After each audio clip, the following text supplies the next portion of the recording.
তো বন্ধুরা আজকে আমি ওপেন করব ওয়ার্ল্ডের সবথেকে ছোট ছাতা। ভাই এটা আমি কিনেছি অ্যামাজন থেকে আমাকে এভাবেই পাঠানো হয়েছে।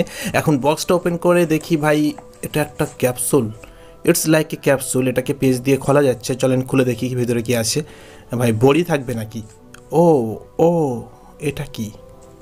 ও একটা প্যাকেটে মোড়া ছাতা, মানে ছাতার খাপে মোড়া ছাতা। খাপটাকে ওপেন করলে ভাই এতটা ছোট ছাতা, মানে কীভাবে সম্ভব এত ছোট ছাতা? আমি একটু কম্পেয়ার করে আপনাদেরকে দেখাই। আমার কাছে একটা মোবাইলের খাপ আছে, এর হাইট মানে মোবাইলের খাপের সাইজ। মানে সিরিয়াসলি ভাই কেনার আগে আমি ভাবিনি যে এটা এতটাই ছোট হবে, অনেকটাই ছোট ছাতা। তো এটাকে এখন আউটডোর টেস্ট করতে হবে।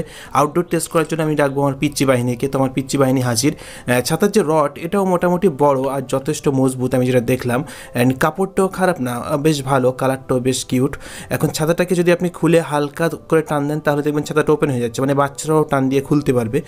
তো আপনি যদি ভেবে থাকেন যে এটা বড় মানুষ দুইজন যেতে পারবে এই ছাতায়, তাহলে সম্ভব না। একজন ব্যক্তির জন্য ছাতাটা ঠিক আছে, কমফোর্টেবল, বাট দুইজন যাওয়া যাবে না। কিন্তু বাচ্চারা আমার এখানে পিচ্চি বাহিনী অনেকজন ঢুকে গিয়েছে, দেখতে পাচ্ছেন। তো আপনার ফ্যামিলিতে যদি ছোট কোনো ভাই বোন থাকে আপনার বা ছেলে মেয়ে থাকে, তাদের জন্য কিনে নিতে পারেন, তাদের জন্য বেস্ট হবে। অনেক ছোট, রাখারও সুবিধা। দেখতেই পাচ্ছেন রটের কোয়ালিটিও যথেষ্ট ভালো, মানে দেখতে একেবারে সত্যি অনেক অনেক কিউট, অনেক কিউট।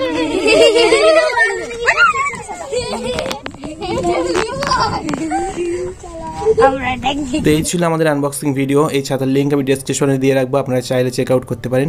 দেখা হচ্ছে পরবর্তী কোনো এক ভিডিওতে। আসসালামু আলাইকুম।